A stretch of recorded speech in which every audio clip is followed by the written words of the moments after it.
We are coming to you live from our studios in Kokomlemle, Accra on digital address at digital address GA0992539 on your DSTV channel 421, Go TV channel 144, and around the world at myjoyonline.com. The details now. Investigations by the Commission on Human Rights and Administrative Justice CHRAJ into the account of the sacked CEO of the Public Procurement Authority, Adjenim Boateng Adjei, has revealed huge amounts of cash totaling 14.8 million cedis passed through his account since he assumed office at the PPA, and that far in excess of his remuneration and allowances. This figure is the sum of $4 and euro accounts held at two banks. Mr. Adjenim Boateng Adjei was on Friday dismissed by President Akufo-Addo after CHRAG ruled that he was unfit to hold public office. The former PPA boss was busted in a Joy News documentary for alleged sale of government contracts. We bring you excerpts of that documentary. My investigation, however, reveals a disturbing trade in government contracts. Even more disturbing are those behind it. There is a group of companies off the Manet Junction on the Spintex Road in Accra called the TDL Group. Talent Discovery Limited is its flagship company. This company has nothing to do with the discovery and development of talents, as the name might suggest. This is where the fates of the Chamba Road and other government contracts are held. Talent Discovery Limited is alleged to be using its political connections to win government contracts and then sell them. So the purpose of this trip to Talent Discovery Limited is to establish two things: that this company actually wins government contracts, and two, that it sells these contracts to prospective buyers. So you'll be dealing with them, not with your real name, of course. Not your cousin, but your name is on the registration document. It's not my cousin, he's my in-law, my brother-in-law. Your brother-in-law, and Yep. what's his name? I will not disclose his name. Francis Ahim. Yeah. And then you are the majority shareholder and also a director. I'm not the majority shareholder. I'm a director. A director and then Yeah. 60% shareholding. No. It is 50-50. And who is the second shareholder? Just two of us. So it is your company.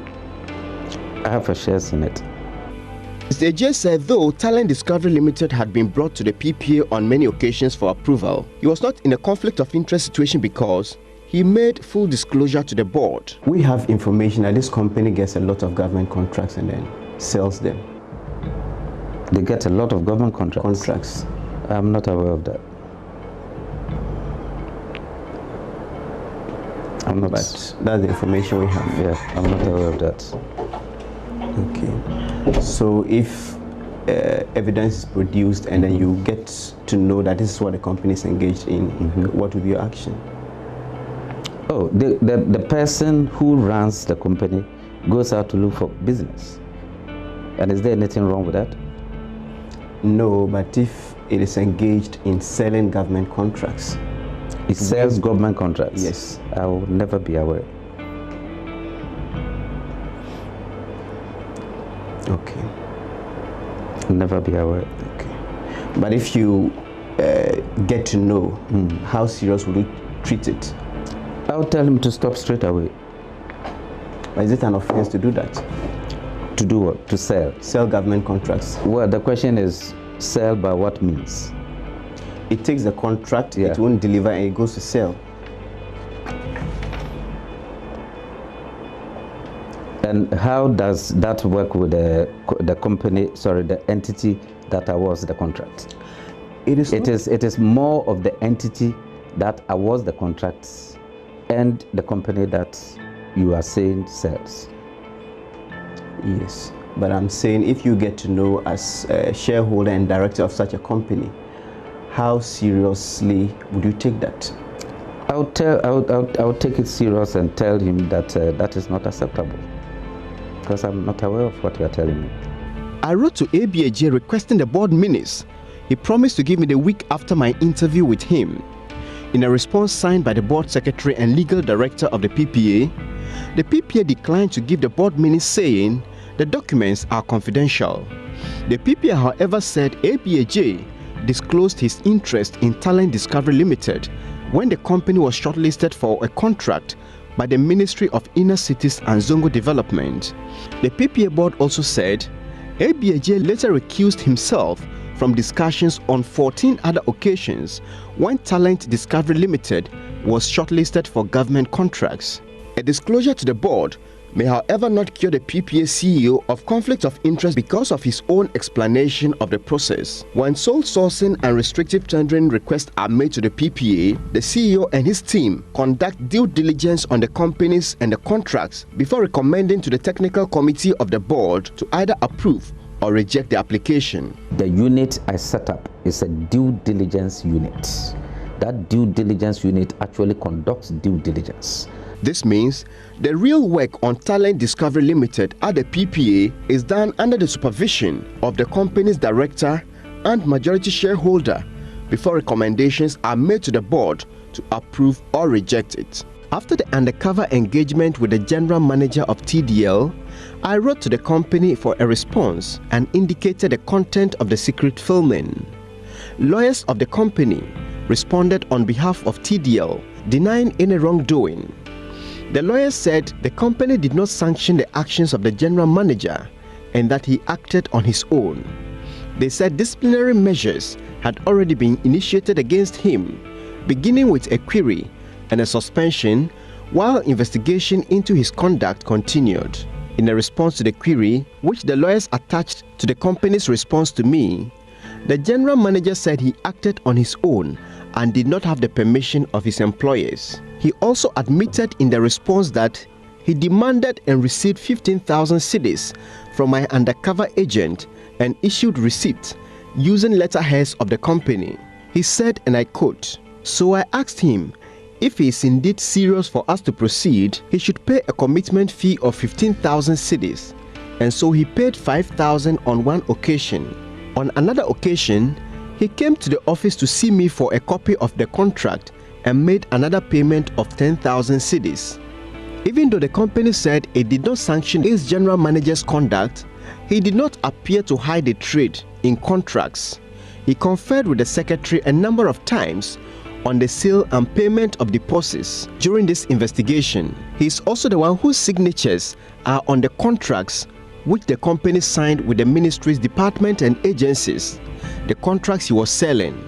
Apart from the issue of conflict of interest, participation in government contracts by companies owned by PPA officials can create unfair competition, even if they declare their interest. This is because when government entities send shortlisted companies to PPA for restrictive tendering approval, they often include the contract sum, which is unknown to the companies shortlisted.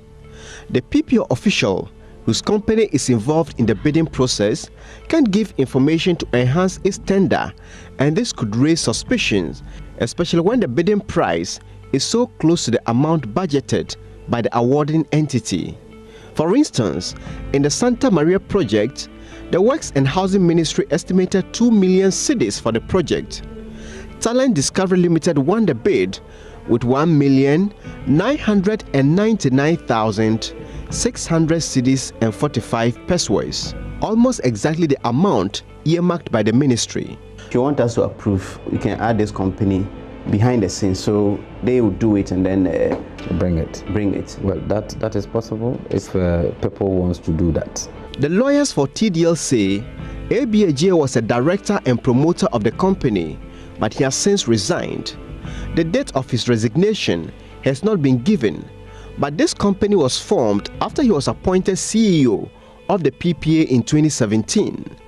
In August 2018, records at the Registrar General's Department indicated that he was still a director and shareholder of the company. When I interviewed him this month, he said he was a director and shareholder of the company. Beyond being a shareholder and director, Adjei, according to sources close to the company, is the chairman of the TDL group. The PPA board said had told the board he resigned in September 2017 because his busy schedules at PPA did not give him the time to perform his functions at the company.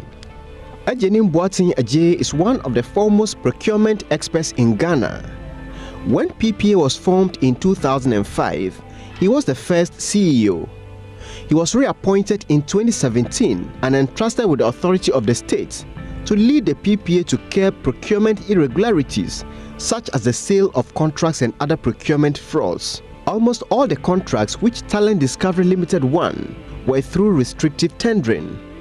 This means that when this company is involved in such contracts, the company's majority shareholder and director is the same man who supervises due diligence on the company. He may be fair, but when a referee is also a player, his fairness may not be appreciated by the other players. Manasseh Azore Awene reporting. Those are excerpts of that documentary we brought to you, which led to that investigation that CHRAJ had. The president actually asked CHRAJ to look into the conflict of interest bit, and the special prosecutor was supposed to focus on corruption. Well, CHRAJ has done its work and we have the findings, but CHRAJ, during its probe, investigated claims of whether or not Mr. Adjei had improperly used his office for personal gain. My colleague Winston Amwa is here with us with details of that a report by CHRAJ. So Winston, CHRAJ went a step further. They decided, beyond looking at whether he used his office in a way which he wasn't supposed to or not, they looked into his accounts. What did they find? Well, exactly. So it alleges that, the respondent, it says the respondent took advantage of his office to improperly enrich himself. Now, Mr. Adjei strongly denied this through his solicitor. CHRAJ is saying that, look, it can see from the records received from the Financial Intelligence Center of the bank accounts of Mr. Adjei that he handled large volumes of cash in excess of his known income as CEO of the PPA. So how did he respond to this?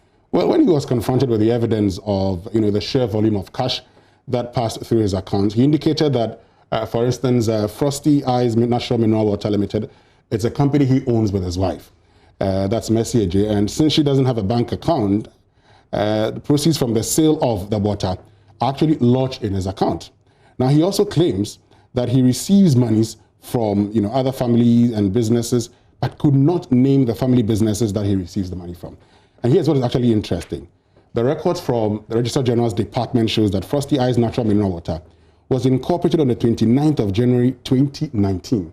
Okay. 2019. So the question is, how could a company established in 2019 accumulate so much revenue in 2017 and 2018 before its establishment? And CHRAG, has since referred these findings to the Economic and Organized Crime Office for further investigations for possible money laundering and other crimes. All right, I'll come back to you to find out more about what CHRAJ is saying in regards to the board of directors and how some decisions that were made were handled by the former PPA boss. Meanwhile, Director of Advocacy and Policy Engagement at the CDD, Dr. Kojo Asante, says the investigation has revealed failure in the banking system that must be addressed. Judgment, which I think we can take forward. Now, the issue about the part you said about Manasseh and being young and being able to do this. Yeah. Now, as his brother and lawyer, I can tell you something, that there have been situations, and some of them I have not even referred to him, where people have tried to get to him to compromise him. And when they are unable to succeed, they think that they could do it through some other source. And it can be very tempting. Yeah. But he doesn't even think about it. No, I think it's a calling. Yeah. When he was using only just a motorbike, he would not compromise. Not this time. So all of you people, we serve you notice. Yeah, no, it's a calling, and there are so few of them, right, that I think for me they are really national treasures that we have to, protect. Yes, I think for me this was a racket, right from the beginning, because this is a particular case that work had already has started. The Auditor General was, had already identified a few things. The Special Prosecutor, they were all looking into this matter. So it's one of the most perverse things that you can imagine, that the person who has been entrusted with the responsibility of regulating public procurement is the one that basically creates this scheme, to abuse that process and take advantage. Procurement is the biggest avenue for corruption. Yeah. The big corruption. Is the biggest. And so for me, there are a couple of things that has to happen. Yes, the corruption aspects has to be looked at by the special prosecutor. The case is already before him. I think this particular judgment makes it easy. You know where to follow, which leads you have to follow. The anti-money laundering part has been sent to Yoko. I think they need to consolidate, their efforts, because if criminal charges might be brought, you can easily combine your efforts and your resources to pursue this. Well, Winston is still here with me. Finally, before he leaves, Winston, there's another aspect of that report regarding decisions made by the board of the PPA. Exactly. So CHRAG relies on a report, on a letter from the board on the 3rd of May 2018. Now, in that letter, the board says that, look, Candace International Limited and TDL should be replaced for reasons of suspected ownership. However, according to the CHRAG investigations, Mr. Adjei wrote a letter on the same day to the agency that had requested approval for the contract, and he includes TDL among the list of approved companies, but excludes the Candace International Limited, which CHRAG indicates that was also disqualified. So in this instance, TDL was supposed not to have been included, but then he includes it contrary to the board's decision. Thank you very much. Winston Amwatha with details of that CHRAJ report on this matter.